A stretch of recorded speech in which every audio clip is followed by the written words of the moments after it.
Hey, good morning. I hope you are having an awesome day so far.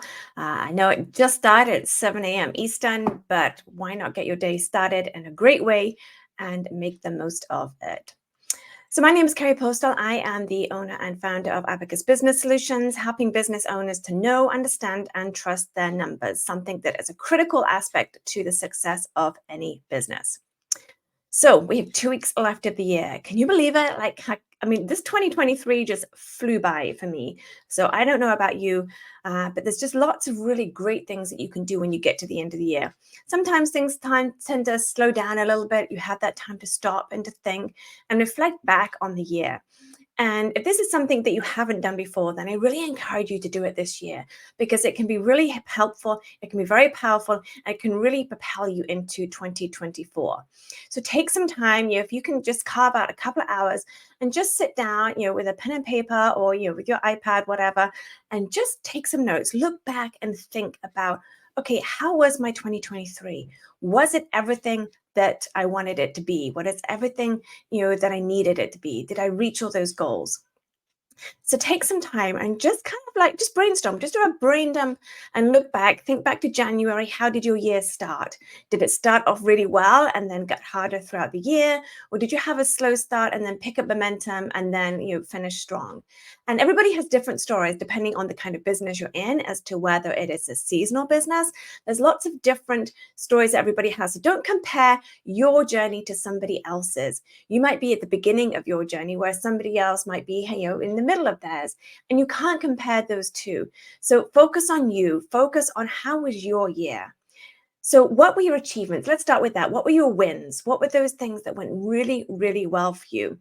Maybe something went better than you thought it was going to be. And so that ended up being a nice surprise because you were hoping for the best and then it ended up going amazingly well and it was a huge win.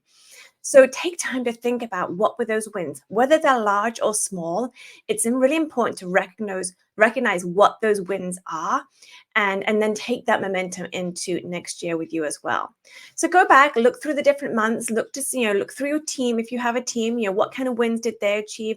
What wins did you have as a business? Maybe look at your revenue, maybe look at your profit. What areas, did something go really, really well? And I want you to write them all down.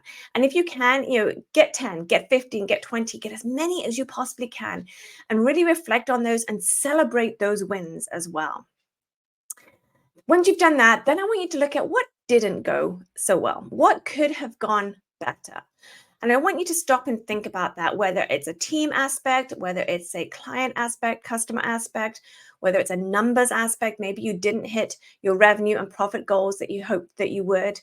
Maybe your team didn't end up doing as well as you thought that they would do. Maybe your customer feedback wasn't kind of where you thought it would be. And really reflect on those different areas and write those down as well. And take the time. Don't skip over this bit. I know it's really easy to be like, nah, I don't want to focus on the negative. But you have to look back to see what didn't go so well so that you can improve it then going into 2024. So think about what could you have done better with those situations. Once you've got them all down, go through each one and look at those and decide, okay, how could we have handled this better? How could I, the business owner, handle this better? How can we do this better as a team next year? What changes do we need to make? What improvements do we need to make? What do we need to stop doing? And then what do we need to start doing as well? So those are also two other good questions, and add also the keep doing. So that's another thing. Once you've done all your wins and your achievements, you've looked at what didn't quite go so well, what could you have done better? Then start thinking about, okay, what do you need to stop doing going into 2024? Maybe you're a procrastinator. And we'll all have those times when we procrastinate about something. Normally it's something we don't want to have to do. But think back and like, okay, what do you need to stop doing? What do you need to keep doing? So what's working well? What do you need to keep doing and take into 2024 with you? And what do you need to start doing? What do you need to do different as you go into 2024 to have a huge impact on your year? So I want you to think about that as well. What do you need to stop doing? What do you need to keep doing? And what do you need to start doing as well? So looking now at 2024, 23 is done. 2 weeks of the year left, then it will be behind us. We've looked at those achievements, we've looked at those struggles, we're learning from them, we're taking that with us. So what changes do you need to make now going into next year?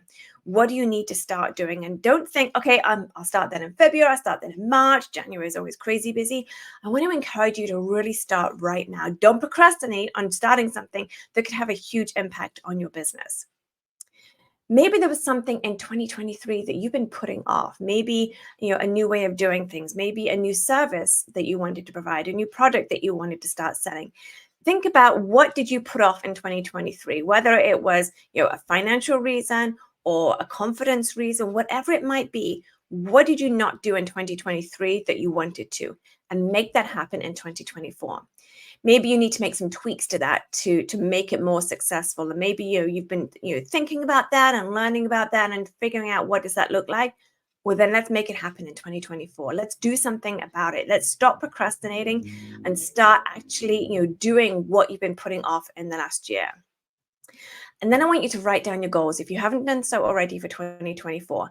And I want you to use that, it's the SMART goal system where you're making sure that the goal you're setting is smart, specific goal. It's measurable. It's got to be measurable, or else it's going to be really hard to know whether you've achieved it or not. Is it achievable? So if you're doing $5 million a year at the moment, don't set a goal to do 30 million next year unless you've got some crazy system going into place. But let's be honest, you're not going to be able to scale that fast and do it really well. So make sure it's achievable. Make sure it's relevant. So make sure it's something that makes sense for your business, and really make sure that it's one of the, a goal that is in line with what you are doing. Don't try and copy what somebody else is doing. Make sure everything is in alignment with who you are as a person, who you are as a business, and the direction you're taking your business. And then fifthly, time bound. So don't just have this open-ended goal. Have a time specific on that. So maybe you have a revenue goal for the year. So you be specific. Don't just be, I want to do between 5 and 10 million. I want to do between 1 and 3 million.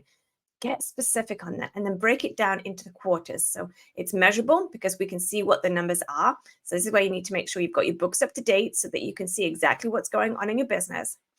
Make sure it's achievable. So like I said, don't go crazy. So if you're doing a revenue of 1 million now, maybe you want to aim for 1.2 next year, 1.3. You know what that number needs to be based on where you are, your marketing, your sales, and your growth and your team as to what is doable for next year. Make sure it's relevant. So make sure that, again, it's in line with what you're trying to do. Don't try and, just be a plumbing company and like, okay, we're going to add electrical, but not have any plan to do that. Make sure it's relevant with what you're doing. And time bound. So I want to be doing 1.3 million next year, and I want to do this much in this quarter, this much in this quarter, this much in this quarter, and this much in the fourth quarter. Then you can keep that going throughout, that you can measure it every quarter. And that really builds momentum, it builds excitement, and it builds, a really great way for your team to be excited as you get towards the end of that quarter. Hey guys, we've got 50,000 to go. Come on, we can do this. Let's close out the last 2 weeks strong. That's the kind of goals that you want to have in place, and get your team involved. Don't just be writing them down and keeping them to yourself.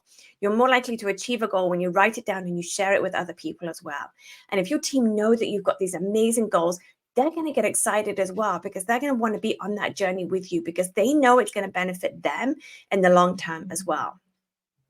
So go through your 2023, write down your wins and your achievements. Look at what didn't go well. What could you have done better? What changes do you need to make going into next year? What have you been putting off last year that you need to, or this year in 23, that you need to make sure that you're doing next year? Write down your goals and make sure they're SMART goals: specific, measurable, achievable, relevant, and time bound. So I really want to encourage you, and I would love for you guys to share some notes in the comments. Just put down what you've done, the comments you've made, the decisions that you've made, and if you've done this exercise and how it helped you in your business. Maybe this is something that you do every year anyway. And if it is, then share that as well in the comments. Encourage other people as well to really, get this exercise done and how it really helped you as well as a business leader. So we may or may not do a live next week. I'm going to see how the week goes. If I decide not to do a live, I'll try and get something recorded for you all. And then we'll be back in the new year. And we're actually going to turn this training into a podcast. So not only will you be able to find us on our social media channels, we will also be on the podcast apps as well. So we're super excited to be able to do that. So that way then you can listen to us when you're driving from a job to job, and listen to us that way as well. So all is left for me to do is to wish you a very Merry Christmas, a Happy New Year. Happy holidays. Enjoy time with your family and friends. Take the time to slow down and spend that quality time because life is way too short. And thanks for all your support this year. And we're looking forward to seeing you all next year.